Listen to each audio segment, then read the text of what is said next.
Jacqueline and Jim, the president did not say anything as he left Walter Reed, but he spoke mainly through his tweets, sending more than 24 of them today, including one right after his return to the White House.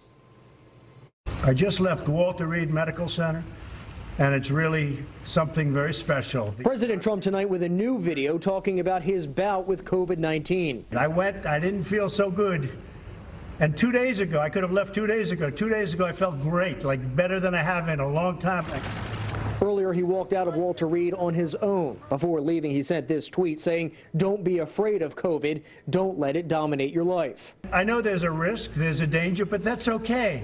And now I'm better, and maybe I'm immune. I don't know. We're talking about a virus that has a death toll of 200,000 Americans. Dr. Rick Pescatore is an emergency physician in our area. He's invested the past 6 months into all things COVID-19. This is something that certainly we should have plenty of trepidation about. He says the period between 4 and 6 days after diagnosis is a critical time. The president's diagnosis was announced 4 days ago. President Trump is finding his way into that timeline of when severe illness will rear its ugly head. The president's own physicians are being cautiously optimistic. Though he may not entirely be out of the woods yet, the team and I agree that all our evaluations, and most importantly, his clinical status, support the president's safe return home. The president was back in the White House at 7 p.m., seen walking in without a mask. His treatment continues with round-the-clock care. He will receive another dose of remdesivir tomorrow and continues to be on steroid medication. His opponent, former Vice President Joe Biden, was in Miami today. I was glad to see the president speaking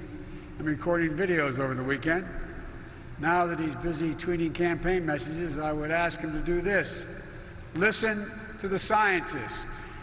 Support masks. The Trump campaign posted this video from last night's Eagles-49ers game made to look like the president leaping over the coronavirus. The president himself tonight telling Americans to get out there and be careful. We're going back to work. We're going to be out front.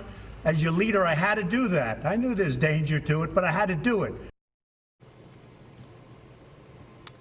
Also among the president's tweets tonight, he says he'll be back on the campaign trail soon. Vice President Mike Pence held a virtual appearance earlier tonight. Live in the Montgomery County Bureau, Matt DeLucia, NBC10 News. So let's take a look at how we got here. On Thursday, October 1st, the president's aide, Hope Hicks, tested positive for COVID-19. A few hours later, early Friday morning, the president tweets he and the First Lady have tested positive. By Friday evening, President Trump was flown to the Walter Reed National Military Medical Center for mild symptoms and a fever.